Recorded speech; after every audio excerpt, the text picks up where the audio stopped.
এই কুকুরটা খরগোশের মাংস খাওয়ার জন্য খরগোশের গর্তের মধ্যে খরগোশ খুঁজতে শুরু করে দেয়, কিন্তু সে একদমই জানতো না যে খরগোশ তার উপরে বসে বসে তাকে চুলকিয়ে দিচ্ছে।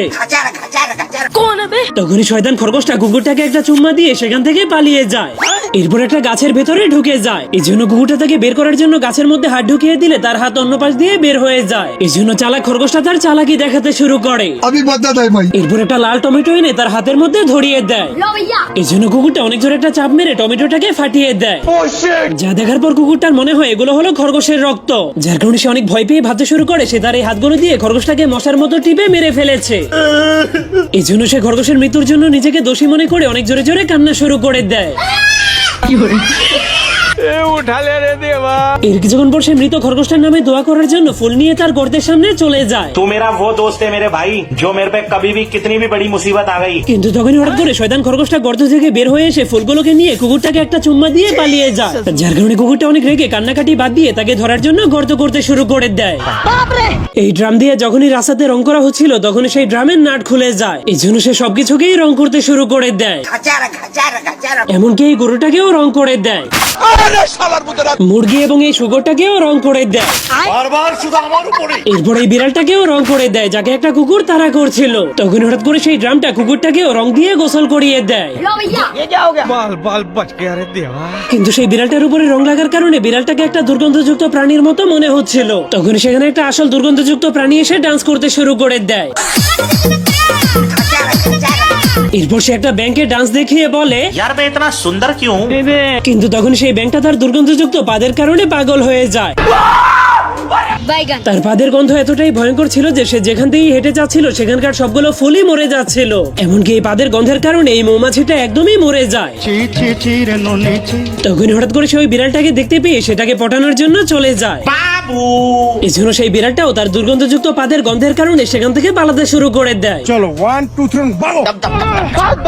কিন্তু সেই শয়তান প্রাণীটা আগে থেকেই উপরে দাঁড়িয়ে ছিল। क्या रे भिख मंगिया क्या देख रहा है? একদিন এই ডাইনোসরের বাচ্চাটা একটা পাথরকে সরিয়ে তার ফসলের ঘরের দরজা খুলে দেয়। এরপর সেই ঘরের মধ্যে ফসল জমা করতে শুরু করে দেয়। কিন্তু তখনই হঠাৎ করে সেই ঘর থেকে একটা ফসল বাইরে বের হয়ে আসে। এই জন্য ডাইনোসরটা অনেক ভয় পেয়ে যখন সেই ঘরের ভেতরে উকি মারে তখন সে দেখতে পায় একটা জঙ্গলি ছেলে সেই ঘরের ভেতরে ঢুকে তার ফসলগুলোকে চুরি করে খেয়ে ফেলছে। এই জন্য ডাইনোসরটা অনেক রেগে যখনই সেই ছেলেটাকে কামড় দেওয়ার চেষ্টা করে তখনই জঙ্গলি ছেলেটা তার মাথার উপর দিয়ে লাফ মেরে তার পিঠ থেকে আরেকটা ফসল নিয়ে পালাতে শুরু করে দেয়। এই জন্য ডাইনোসরটা অনেক রেগে তার পিছু করতে শুরু করে দেয়, কারণ এই জঙ্গলি ছেলেটার কারণেই তার বাবা মরে গিয়েছিল। তখনই ডাইনোসরটা তাকে ধরে অনেক জোরে জোরে ঝাঁকি দিতে শুরু করে দেয়। কিন্তু তখনই সেই জঙ্গলি ডাইনোসরের মুখটাকে অনেক শক্ত করে ধরে ফেললে ডাইনোসরটা অনেক ভয় পেয়ে যায়, কারণ এই ডাইনোসরটা আগে থেকেই অনেক ভীত ছিল। এরপর সে ঘুরতে ঘুরতে সেই নদীর মধ্যেই পড়ে যায়, যে নদীর মধ্যে পড়ে তার বাবা ভেসে গিয়েছিল। কিন্তু তখন সেই নদীর মধ্যে অনেক ভয়ঙ্কর স্রোত থাকার কারণে ডাইনোসরের বাচ্চাটা একটা পাথরের সঙ্গে ধাক্কা খেয়ে অজ্ঞান হয়ে যায়। এরপর সে পানির সঙ্গে ভাসতে ভাসতে অনেক দূরে চলে যায়। এরপর যখনই তার জ্ঞান ফিরে তখন সে একটা নদীর কিনারে নিজেকে জীবিত অবস্থায় দেখতে পায়। তখন সে অনেক কষ্ট করে পানির ভেতর থেকে বাইরে বের হতে পারলেও সে ঠিকমতো দাঁড়াতেই পারছিল না, কারণ সে পাথরের সঙ্গে বাড়ি খেয়ে তার পায়ে অনেক ব্যথা পেয়েছিল।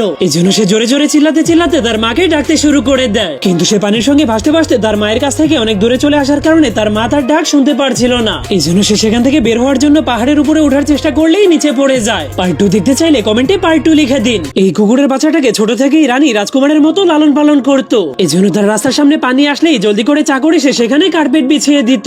এমনকি তার কোনো মালামাল নিচে পড়ে গেলে চাকর জলদি এসে সেটাকে তার মুখের উপরে উঠিয়ে দিত। আর সে কোনো জায়গায় পটি করে দিলে চাকরেরা তার পটিগুলোকে পরিষ্কার করে দিত। এমনকি সে বৃষ্টির মধ্যেও বাইরে খেলতে গেলে চাকর তার মাথার উপরে ছাতা ধরে রাখতো। কিন্তু সে এত দুষ্ট হওয়ার পরেও রানী সব থেকে বেশি তাকেই পছন্দ করত। এই জন্য বাকি সব কুকুরগুলো ছোট ছোট বিছানাতে ঘুমালেও সে সবসময় রানীর সঙ্গে রানীর বিছানাতেই ঘুমাতো। এরপর ধীরে ধীরে রানী রাজমহল থেকে তার স্বামীর সবগুলো ছবিকে সরিয়ে দিয়ে পুরো রাজমহলটাকে সেই কুকুরের ছবি দিয়ে ভরে ফেলে। এরপর ধীরে ধীরে সেই কুকুরের বাচ্চাটা অনেক বড় হয়ে গেলে রানী তাকে সেই রাজ্যের প্রিন্স বানিয়ে দেয়। এই জন্য একদিন আমেরিকার প্রধানমন্ত্রী ডোনাল্ড ট্রাম্প সেই কুকুরটাকে দেখার জন্য চলে আসে। সে নিজেদের সঙ্গে তাদের পালিত মেয়ে কুকুরটাকেও নিয়ে এসেছিল, যাতে করে তারা সেই মেয়ে কুকুরটাকে এই রাজ্যের একটা ধনী ছেলে কুকুরের সঙ্গে বিয়ে করাতে পারে। এই জন্য প্রেসিডেন্ট তার কুকুরটাকে ছেড়ে দিয়ে বলে, গিয়ে দেখো এই 4 জনের মধ্যে তোমার কাকে পছন্দ হয়। তখন মেয়ে কুকুরটা সবগুলো কুকুরকে দেখার পরেও একটাকেও পছন্দ হয় না, শুধুমাত্র তার রানীর সব থেকে প্রিয় কুকুরটাকে পছন্দ হয়ে যায়। যা দেখে প্রেসিডেন্টের স্ত্রী বুঝতে পারে যে তাদের কুকুরটা রানীর সেই প্রিয় কুকুরটাকে অনেক পছন্দ করেছে। এই জন্য রানী প্রিন্সকে বলে, তোমাকে এই কুকুরটার সঙ্গেই বিয়ে করাবো। কিন্তু রানীর কুকুরটা ট্রাম্পের সেই কুকুরটাকে একদমই পছন্দ হয় না। তবুও রানী তার কুকুরটাকে ভালো মতো বাজিয়ে প্রেসিডেন্টের কুকুরের সঙ্গে নিয়ে একটা ঘরের মধ্যে আটকে দেয়। এই জন্য রানীর কুকুরটা প্রেসিডেন্টের কুকুরকে বিয়ে করতে রাজি না হয়ে যখনই সেখান থেকে পালাতে যায় তখনই সেই মেয়ে কুকুরটা তাকে জোর করে বিয়ে করার জন্য ধরে ফেলে। তবুও সে অনেক কষ্ট করে তার হাত থেকে ছুটে সেখান থেকে পালানোর জন্য প্রেসিডেন্টের কুকুরের সামনে অনেকগুলো পিন ফেলে দেয়। এই জন্য ডোনাল্ড ট্রাম্পের কুকুরটা সেই পিনগুলোকে তার হাত দিয়ে অনেক জোরে ধাক্কা মারলে সবগুলো পিন উল্টে যায়, যা দেখে রানীর কুকুরটা অনেক ভয় পেয়ে সেখান থেকে পালানোর জন্য দরজার সামনে চলে যায়। পরে সেই কুকুরটার সঙ্গে কি হবে তা দেখতে চাইলে কমেন্টে পার্ট 2 লিখে দিন।